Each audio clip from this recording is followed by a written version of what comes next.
আমার আজকের রেসিপি হলো শিম আলু আর ফুলকপি দিয়ে কাতলা মাছের ঝোল। ঝোলটা কিন্তু একদম পাতলা ঝোল, ঠিক যেমন আগেকার দিনে আমাদের ঠাকুমা দিদারা আমাদেরকে করে খাওয়াতো, ঠিক সেরকমই কিন্তু ঝোল। এর মধ্যে কিন্তু আপনি অনেকগুলো সবজি ইউজ করতে পারেন। আমার কাছে যা যা অ্যাভেলেবেল ছিল সেগুলো আমি করেছি, যেমন বরবটি, বিনস, গাজর, এইগুলোও কিন্তু ইউজ করা যেতে পারে। আচ্ছা, ভিডিওর শুরুতেই আগে আমি বলে রাখি, আজকে বাড়িতে কেউ ছিল না, তাই একাই রান্না করেছি আর একাই ভিডিও করেছি। কোনো জায়গায় দেখতে অসুবিধা হলে একটু অ্যাডজাস্ট করে নেবেন। আজকে কিন্তু ক্যাপশন আমি অ্যাড করে দিয়েছি আমার কী ইনগ্রিডিয়েন্ট কখন আমি ইউজ করেছি, সেগুলো কিন্তু তার কারণে আমি মেনশন করে দিয়েছি যে ভিডিওতে কোথাও বুঝতে অসুবিধা হলে, দেখতে অসুবিধা হলে সেটা কিন্তু যাতে পড়ে বুঝে নিতে পারেন। আসুন এবার আমরা দেখে নিই এই ঝোলটা করতে কী কী লাগছে। প্রথমেই আমরা নিয়েছি ফুলকপি। এটা কিন্তু ছিল দেশি ফুলকপি, 2 টুকরো করে নিয়েছি। তারপরে শিমটাও মাঝখান থেকে অর্ধেক করে নিয়েছি। পেঁয়াজ পাতা আমার ঘরে ছিল, এটা অপশনাল, চাইলে স্কিপ করতে পারেন।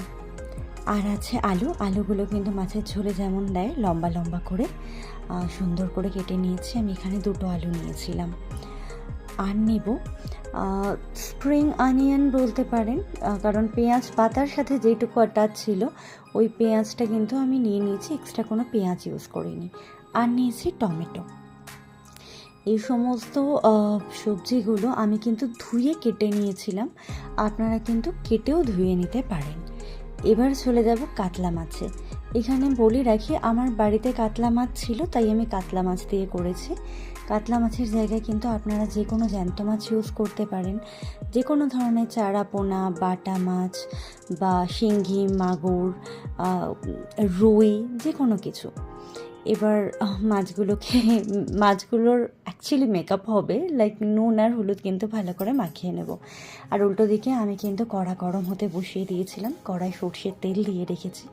সর্ষে তেলে মাছ ভাজলে কিন্তু একটা দারুণ স্বাদ, রং, গন্ধ সবটাই হয়। তো সবসময় চেষ্টা করবেন মাছ সর্ষের তেলে ভাজার। তেলটা গরম হয়ে গেছে, আমি এবার মাছগুলো একে একে ছেড়ে দেবো। মাছ ভাজতে ভাজতে একটা মজার কথা বলে রাখি, প্রথমে তো মাছ ছিল না ঘরে, তাই আমি নিজের মতন করে রান্না করা শুরু করলাম।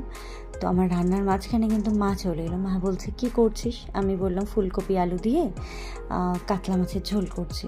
মা বলছে যে এত সুন্দর একটা ঝোল করছিস, কড়াইশুঁটি দিবি না? তো কড়াইশুঁটি তো মানা করা যায় না, তাই মা আসার পরে কিন্তু কড়াইশুঁটি অ্যাড করেছি। আর ততক্ষণে আমার আগের ভিডিওটা হয়ে গেছিলো, তাই আমি কিন্তু সেটা আপনাদেরকে দেখাতে পারিনি। এভাবে কিন্তু আমি পরপর মাছগুলো ভেজে নিচ্ছি।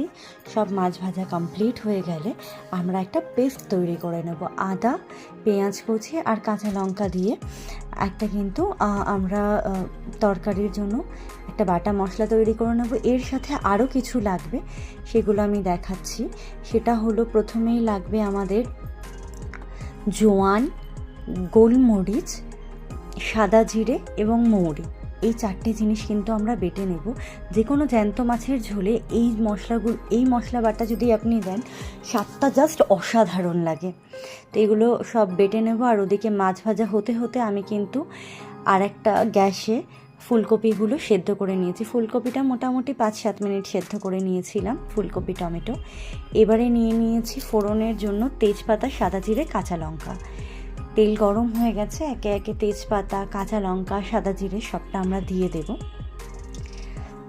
দেওয়ার পরে যখন মশলাগুলো একটু ভাজা হবে, গোটা মশলাগুলো ভাজা হলে ফোড়নগুলো ভাজা হয়ে যখন সুন্দর একটা গন্ধ বেরোবে, তখন কিন্তু আমরা এর মধ্যে সবজি অ্যাড করব। প্রথমেই অ্যাড করে দেবো এর মধ্যে পেঁয়াজ কুচি। পেঁয়াজটা হালকা করে ভাজতে হবে, খুব বেশি না, লালচে করে ভাজারও দরকার নেই। জাস্ট 2-3 মিনিট নাড়াচাড়া করে নিলেই পেঁয়াজটা কমে আসবে। তখন আমরা কিন্তু ওর মধ্যে আলু অ্যাড করে দেব। আলুটাকে একটু হাই ফ্লেমে দিয়ে নাড়াচাড়া করতে হবে, কিন্তু সেটা খুব বেশিক্ষণ নয়, তাহলে কিন্তু পেঁয়াজটা পুড়ে যাবে। এর মধ্যে অ্যাড করে দেব নুন আর হলুদ। তো এটাকে দিয়ে একটু হালকা ভেজে নিয়ে আমরা কিন্তু গ্যাসটাকে সিম করে চাপা দিয়ে দেব। চাপা দিয়ে রান্না করব 5 থেকে 7 মিনিট। 5 থেকে 7 মিনিট পরে আমি ঢাকনাটা খুলছি। খুলে দেখব যে আপনারাও দেখতে পাবেন 5 থেকে 7 মিনিট চাপা দেওয়ার পরে আলুগুলো কিন্তু হালকা লালচে হয়ে আসবে। তো আলুগুলোকে উল্টে পাল্টে দিতে হবে, দিয়ে বাকি সবজি অ্যাড করব, দিয়ে দেব শিম এবং তারপর এটাকে নাড়াচাড়া করব 2-3 মিনিট, খুব বেশি নয়, 2-1 মিনিট নাড়াচাড়া করে নিয়ে এর মধ্যে অ্যাড করে দেব সেদ্ধ করে রাখা ফুলকপিটা। আর যে ফুলকপির সাথে যেই টমেটোটা সেদ্ধ করেছিলাম সেটা কিন্তু আমরা মশলার সাথেই বেটে নিয়েছি, যেই বাটা মশলাটা আমরা এখানে ইউজ করব।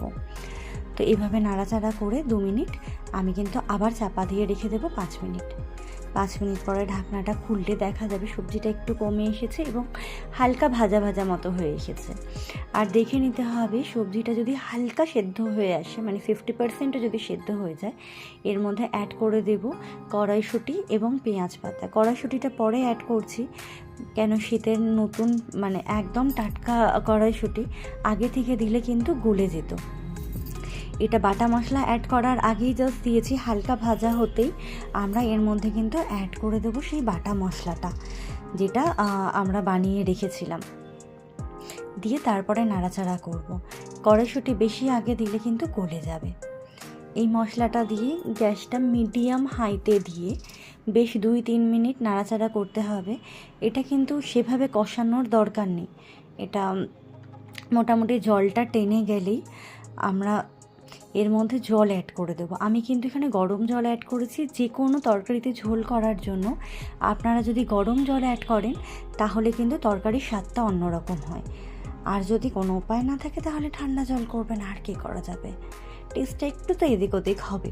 কিন্তু আমি এখানে গরম জল অ্যাড করেছি, তাতে আমার রান্নার কিন্তু সুবিধাও হয়েছে, তাড়াতাড়ি ফুটতে শুরু করে দিয়েছে, তাড়াহুড়োর মধ্যে রান্না করতে হয়। তো যখন ঝোলটা মোটামুটি 5 মিনিট মতন ফুটে যাবে, একটু দেখে নেবেন সবজিগুলো সেদ্ধ হয়েছে কি। সবজিগুলো যদি সেদ্ধ হয়ে যায় তারপরে মাছগুলো দিয়ে দেবেন।